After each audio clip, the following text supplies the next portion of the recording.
have at least 5 to 6 machines, and sometimes only one working. The Bank of Jamaica has service standards, but are the services below standard? The problems that people are experiencing at ATM. The banks respond to concerns, customers eager for change. One ATM is not good enough for guys. Digital deserts, paying at rural ATMs. Premiering Thursday, October 30, 2025 at 8:30 p.m.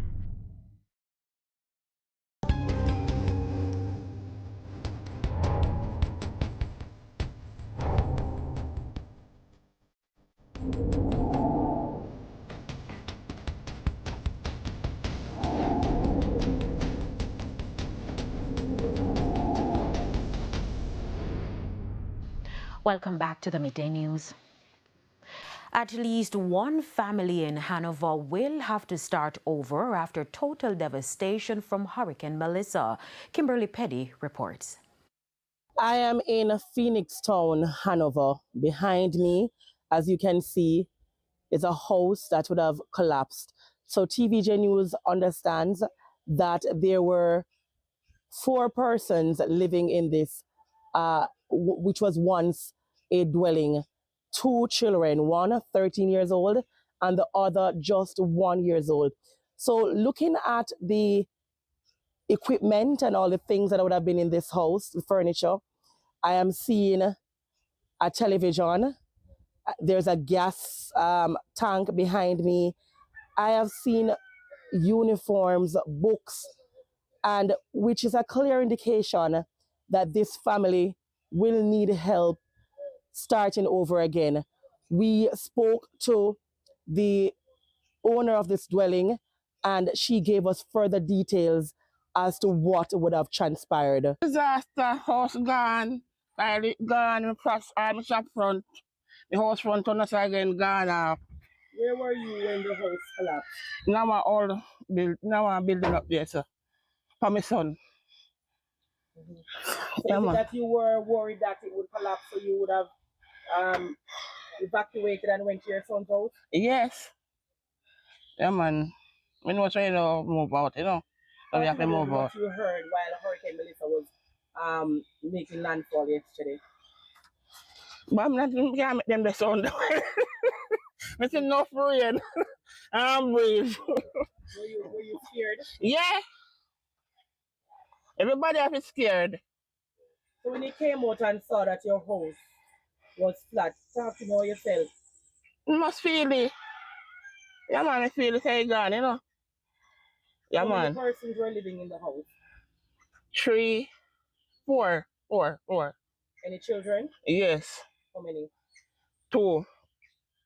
So you're saying to go back to school anytime soon, you will need some help? Yes. What age group? 13. And 1.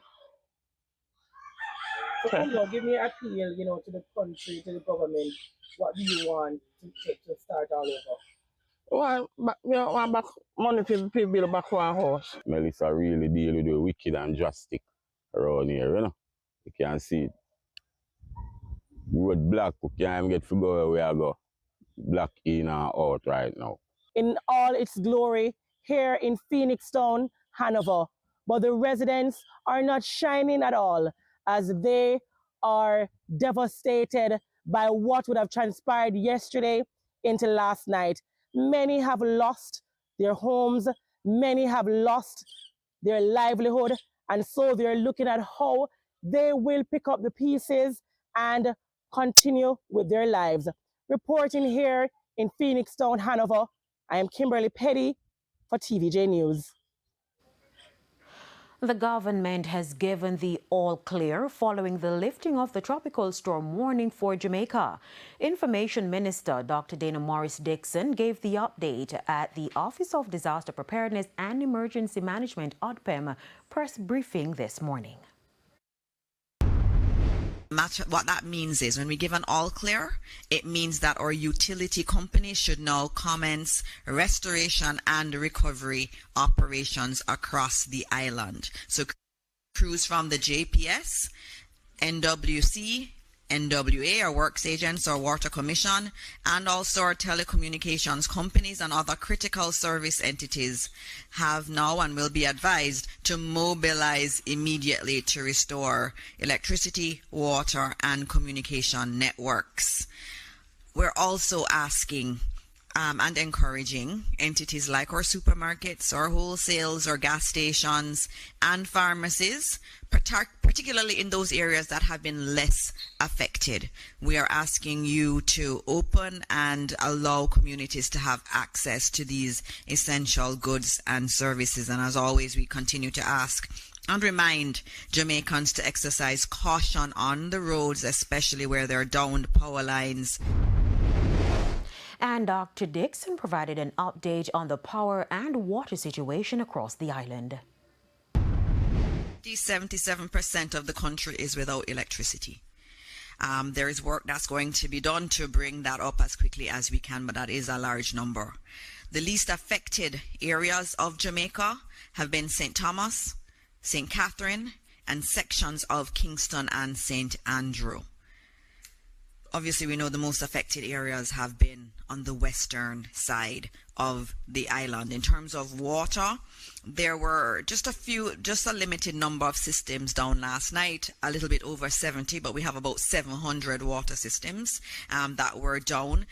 Overnight, some of them may have lost power, so we do expect that number to go up, but for the most part, our water systems held up quite well. Turbidity is a concern, and so that may also throughout the day affect water supplies. And as for telecoms providers,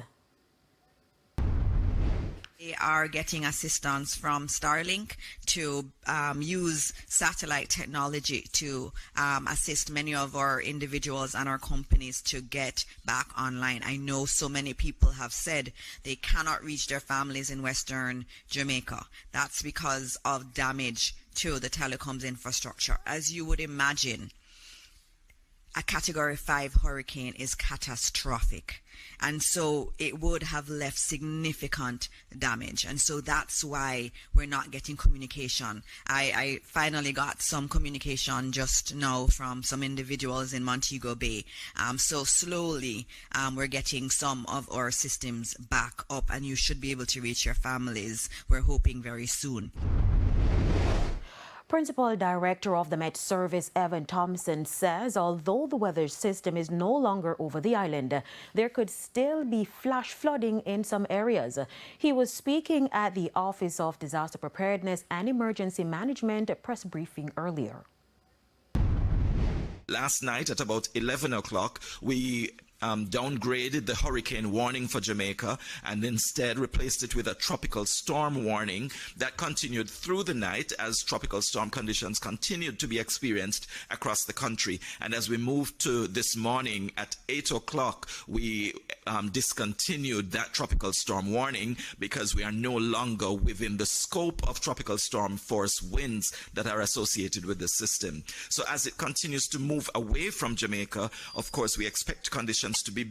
However, I want to point out that that area of showers that extends from the general mass of clouds associated with the hurricane, but extends over western parts of Hispaniola, over Haiti, and all the way to the south of Jamaica. That's the spiral band that is supplying the system with a lot of moisture and energy. And so we see that we could experience some of that activity as the system continues to move northward. Now to an item of breaking news. Commanding Officer for St. Elizabeth, Superintendent Coleridge Mento, is reporting that 2 bodies have been found in the parish capital, Black River, following the passage of Hurricane Melissa. We'll have more information in subsequent newscasts. And we have some videos of some other devastation caused by Hurricane Melissa. Here's a look at Portland.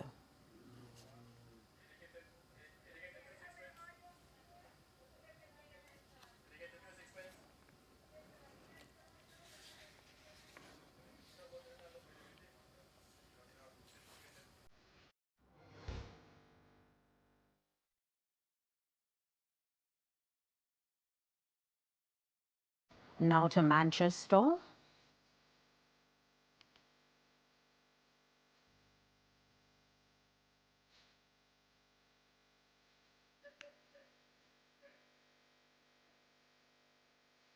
And this video is coming in from St. Elizabeth.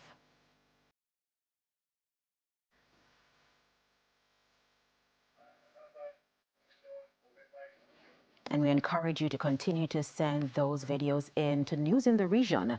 Hurricane Melissa made landfall around 3 o'clock this morning in Cuba as a Category 3 hurricane with maximum sustained winds of 120 miles per hour, according to the National Hurricane Center. Melissa will track directly over southeastern Cuba for the next few hours, bringing intensifying winds, flooding rain, and life-threatening storm surge. And here's a preview of what's coming up in this evening's health report. In this evening's health report, we look at flooding and the health risks associated with this severe weather condition. The first health risk that children are exposed to because of flooding consequent on this hurricane is the first and immediate one is risk of drowning. There are a lot of children who become attracted to pools of water that is settled, whether it is in their yard space, in the nearby trenches or gullies, and they will want to go and swim. And this presents immediate risk of drowning, as well as being washed away. That's the health report in primetime news at 7. And now for today's health and living tip. Avoid letting children play in flood water. Wash hands and feet thoroughly with soap and clean water. Do not drink flood water. Protect children from skin infections and seek medical care immediately if any signs of infection appear. And we head to a quick break. When we come back, we'll have your midday sports report.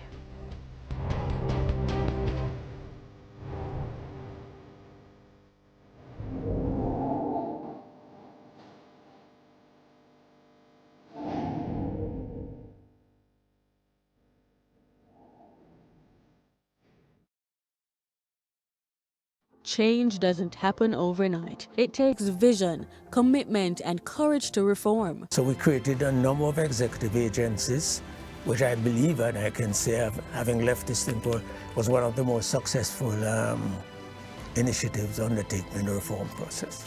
But transformation isn't always easy. We found in several ministries, agencies, and departments, you had square pegs in round holes. Public sector transformation is not a GLP policy. It's not a PNP policy. It is national policy. There was political willingness, there was bipartisan support for going through with the reforms, there was societal support, a lot of societal sacrifices. People of Jamaica made a lot of sacrifices. And businesses, the private sector, everybody was engaged in this journey. Watch Building a Better Public Sector, a 4-part docuseries on TVJ, commencing this Sunday at 8 p.m. Brought to you by the Transformation Implementation Unit. Since 1950, you've turned to us for the stories that matter, the headlines that shaped the nation, and the moments that brought us together. For 75 years, your trust has been our greatest privilege. You've welcomed us into your homes, your cars, and your lives. As Radio Jamaica celebrates another milestone, we do so with a renewed sense of purpose and commitment to serving you, the Jamaican people. We remain active for the good of our nation. Salute to #BossRadio, Jamaica's heartbeat, yesterday, today, and tomorrow. Radio Jamaica 94 FM, celebrating 75 remarkable years of connecting generations, preserving legacies.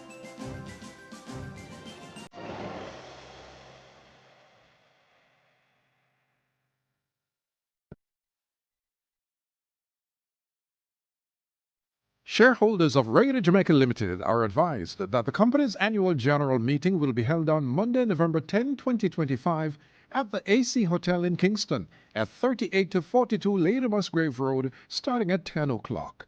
Meeting notices and proxy forms have been mailed to shareholders in Jamaica. The annual report is available at rgrglianagroup.com/publications or on the Jamaica Stock Exchange website. Shareholders may also message us on WhatsApp at 876-356-3184 to receive the report by email. That was a notice to shareholders of Radio Jamaica Limited.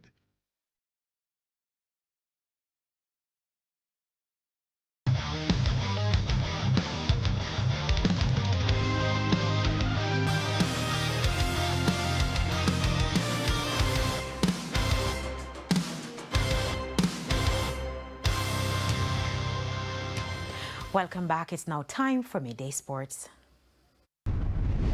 As the aftermath of Hurricane Melissa unfolds, images of the devastating impacts of one of the strongest storms ever recorded now puts into question the resumption of sports, especially in the western end of the island. Images of the Montego Bay Sports Complex in Catherine Hall shows the entire field and track, as well as surrounding areas, still flooded and covered in silt and debris. Several sections of the Herbert Morrison Technical High School in St. James also lost its roof. So too for the Manning School in Westmoreland. Images emerged on Tuesday of the St. Elizabeth Technical High School, which lost its roof, along with Edwin Allen High. With cell reception down in western parishes, President of ISA and Principal of STETS Keith Wellington could not be reached. Calls to Chairman of Montego Bay United Yoni Epstein went straight to voicemail. The devastation puts uncertainty around the resumption of the high school sporting season, especially the Rural Era Da Costa Cup and also the Jamaica Premier League. Reggae Girls head coach Hubert Busby Jr. believes his team was wasteful in attack despite recording a 4-1 win over Trinidad and Tobago in their friendly international on Tuesday night at the Ato Bolden Stadium. 2 goals from Jody Brown on either side of the half and the made international goals from Natasha Thomas and Tiana Harris gave the Jamaicans the win. According to Busby, the team could have done more to kill the game off as a contest from the first half, which ended 1-1. There is no friendly matches when these two countries get together, and we knew it was going to be a tough match. You know, well-coached team, organized. They know that we're going to be tested. It's the reason why we took this game. You know, I thought we were a little bit wasteful, to be honest, in front of goals. I think we always talk about goals change games, and I think early on, if we put some of those chances away. But with that said, they responded really well, made a couple adjustments at halftime, spoke about things we needed to improve on, and then credit to the players who went out there and executed accordingly. It was a similar scoreline when the two nations last met in 2018. The local-based members of the team and staff will remain in Trinidad until there are flights available to return to the island as Jamaica recovers from the impact of Hurricane Melissa. Finally, the West Indies have taken an unbeatable 2-0 lead in their 3-match T20 International Series against Bangladesh after winning the second match in Chattogram by 14 runs this morning. Deciding to bat first, the Windies, who lost Jamaican Brandon King early for 1, recovered to post 149 for 9. Shea Hope top scored with 55 while Alec Athanaze made 52. The two shared in a 105-run second wicket partnership. Rawson Chase 17 not out and Romario Shepherd 13 were the other batsmen to get to double figures. Player of the game in the first match, Rothman Powell, made only 3. Mustafa Rahman claimed 3 for 21, while Nassam Ahmed and Rishad Hussain had 2 wickets each. Bangladesh in their run chase were restricted to 135 for 8 despite Tanzin Hassan getting 61 from 48 balls. Captain Litan Das also made 23 against Shepherd 3 for 29 and Akil Hussain 3 for 22. The final game in the series will be played on Friday. And that's it for your Midday Sports. I'm Renato Brown. Thank you, Renato. Now, just before we wrap up, the UK government says it is mobilising £2.5 million, or just over $500 million Jamaican dollars in emergency humanitarian funding to support the Caribbean region's recovery from the devastation caused by Hurricane Melissa. The funding will support a rapid humanitarian response, including the delivery of emergency supplies such as shelter kits, water filters, and blankets to help prevent injury and disease outbreaks. The UK government says the emergency relief supplies have already been pre-positioned in Antigua to ensure they can be rapidly deployed to where they are needed most. UK humanitarian and technical experts are also being deployed to the region to assist with the coordination and delivery of aid. And that's the Midday News Package. I'm Carrie Simpson. Join us at 7 for Primetime News. On behalf of the news, sports, and production teams, good afternoon.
Good afternoon and thanks for joining us for our hourly post-Hurricane Melissa broadcast. I'm Milton Walker. Following Hurricane Melissa's passage across the country, authorities have confirmed 5 deaths linked to the system. The deceased include 3 men and 1 woman in St. Elizabeth and 1 man in Westmoreland. Emergency officials say the man in Westmoreland died when the roof of his house caved in. Superintendent Coleridge Minto, head of the St. Elizabeth Police, told our news team that 2 of the bodies were found in the Black River and the other 2 at the Galleon Beach. Hurricane Melissa brought heavy winds and rain that caused widespread damage, flooding, power outages across several parishes, and it disrupted commerce, air transport, ground transport all across the country. Now, the airports will have a phased reopening starting following the passage of Hurricane Melissa. The Norman Manley International Airport in Kingston, relief flights are scheduled to resume at 4 p.m. today, October 29, with commercial operations set to start at 7 a.m. tomorrow, October 30. The Ian Fleming International Airport in St. Mary, commercial flights are also expected to resume tomorrow morning at 7. Commercial flights at Ian Fleming tomorrow morning at 7.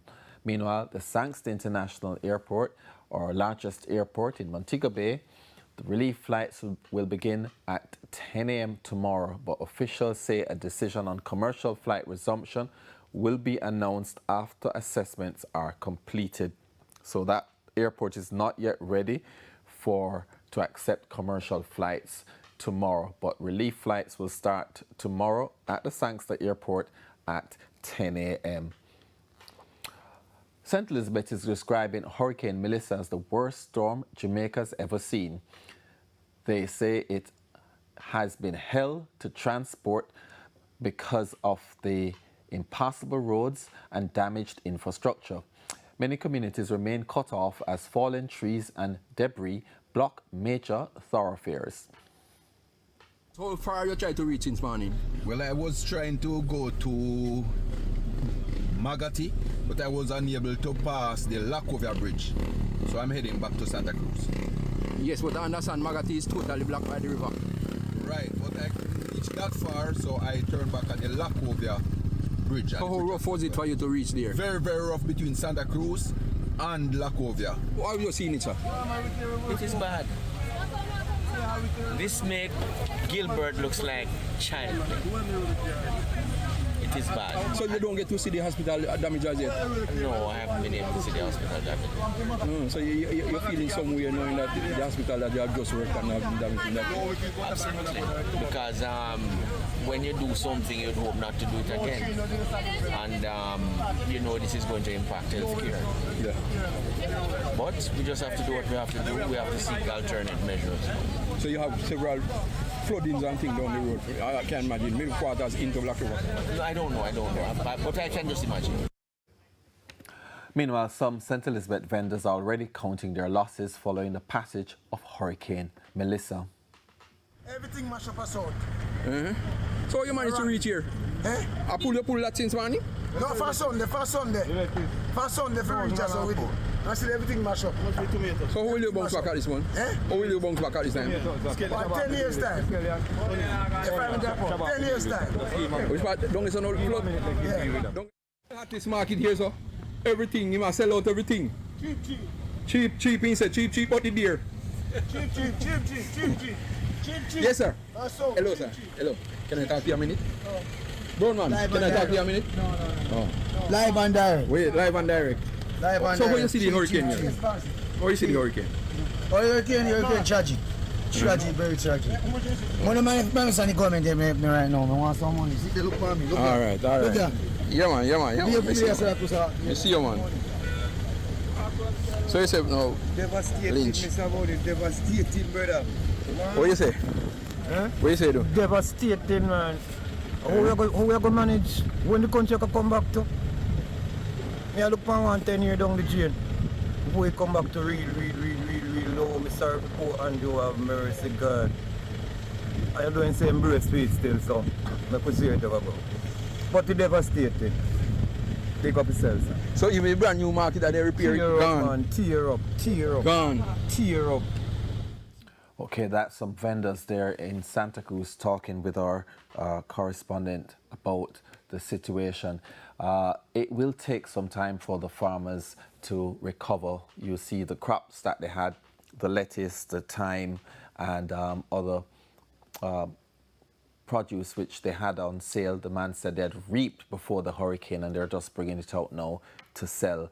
So after what was stored and they managed to secure before the storm, and that sold this week into the weekend at the markets across the island, because as you know, the St. Elizabeth area supplies a lot of the nation's food. After this weekend, we're not going to see anything from St. Elizabeth for at least 6 weeks, 6 to 8 weeks, because the farmers will need to make sure the land is dry and not saturated to plant again and fertilize. They will have to get help from RADA and the Ministry of Agriculture and their extension officers in order to resume planting. And so that is going to be very challenging time for them. Many of them haven't recovered or barely recovered from last year's hit from Hurricane Beryl. And here we're again about 15 months later,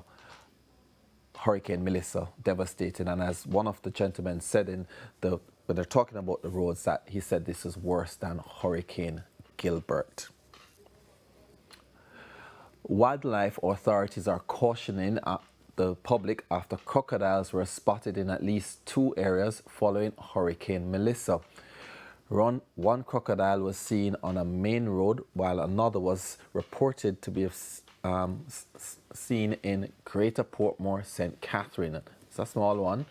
A team from the National Environment and Planning Agency, NEPA, has been dispatched to the areas to safely capture and relocate and capture the animal.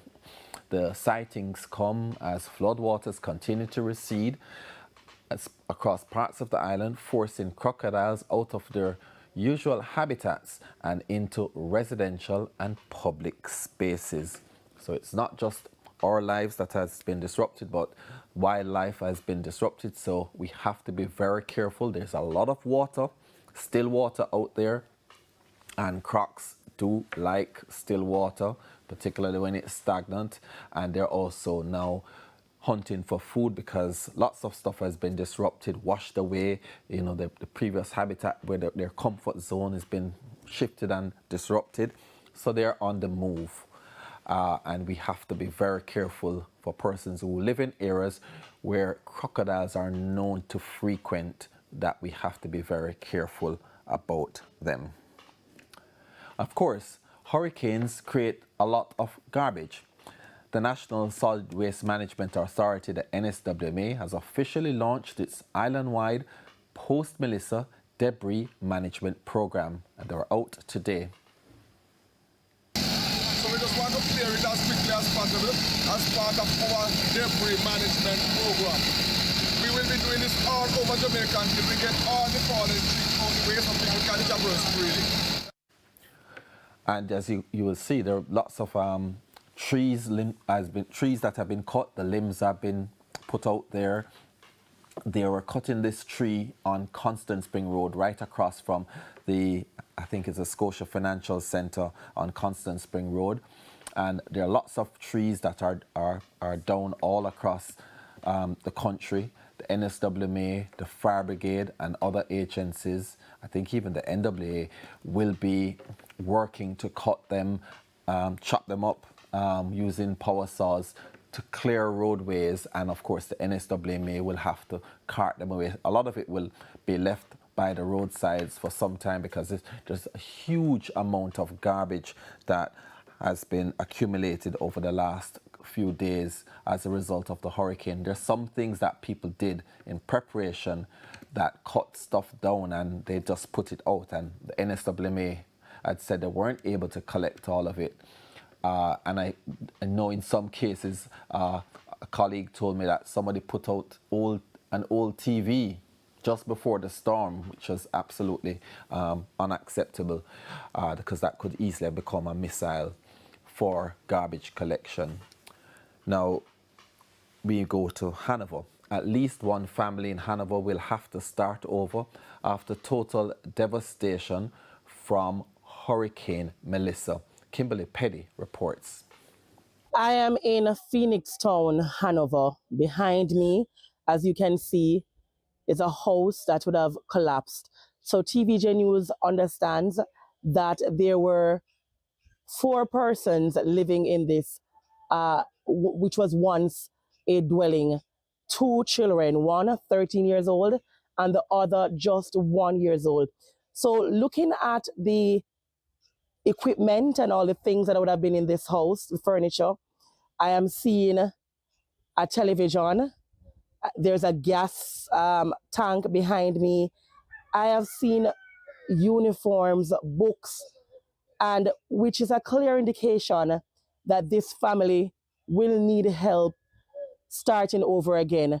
We spoke to the owner of this dwelling and she gave us further details as to what would have transpired. Disaster, house gone, toilet gone, shop front, the house front on us again gone off. Where were you when the house collapsed? Now I'm building up there, sir, for my son. Is it that you were worried that it would collapse, so you would have evacuated and went to your son's house? Yes. Yeah, man.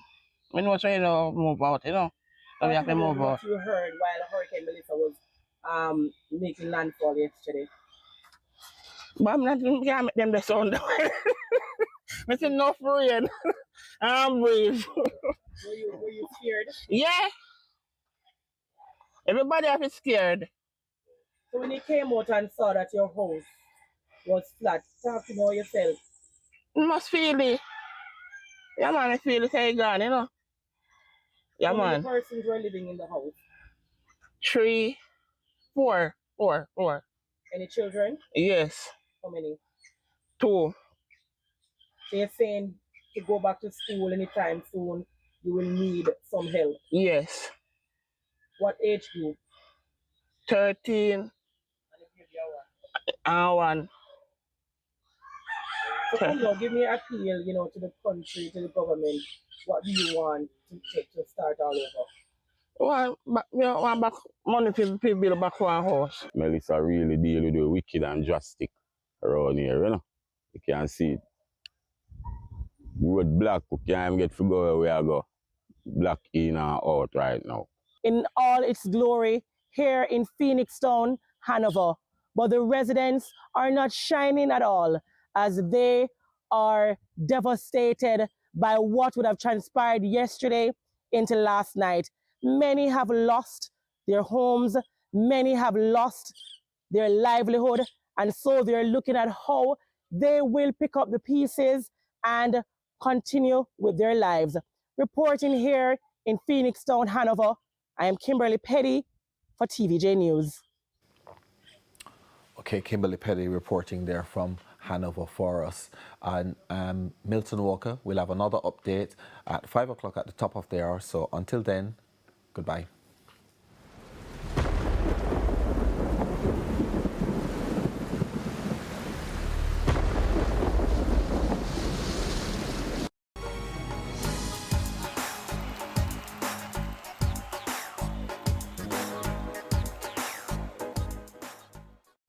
The following program is suitable for viewing by children under the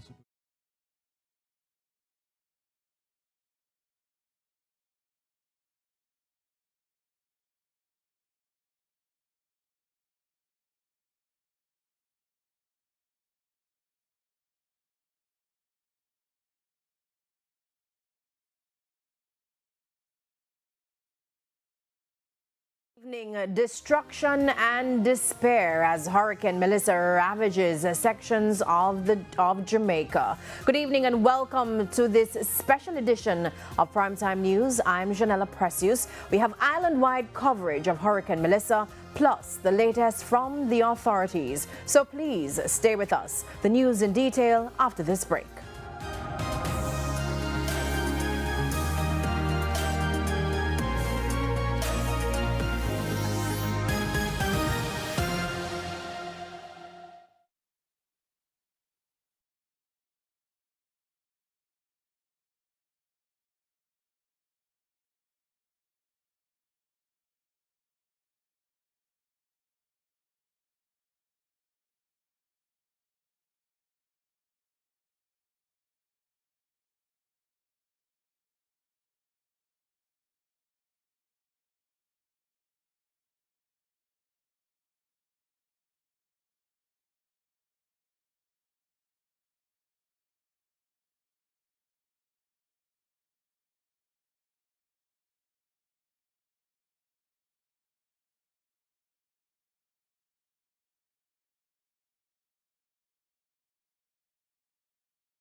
News and a special welcome to our viewers on TVJ International in the Cayman Islands and online at onespotmedia.com. Now, in our feedback question for this evening, we are asking, what was your experience like of Hurricane Melissa? And you can share comments online, facebook.com/Television Jamaica, and tweet us at Television Jamaica, at tvjnewscenter.com. So, up first this evening, Hurricane Melissa left a trail of destruction in its path as it moved away from Jamaica. Prime Minister Dr. Andrew Holness declared the country a disaster area under the Disaster Risk Management Act effective today. In a release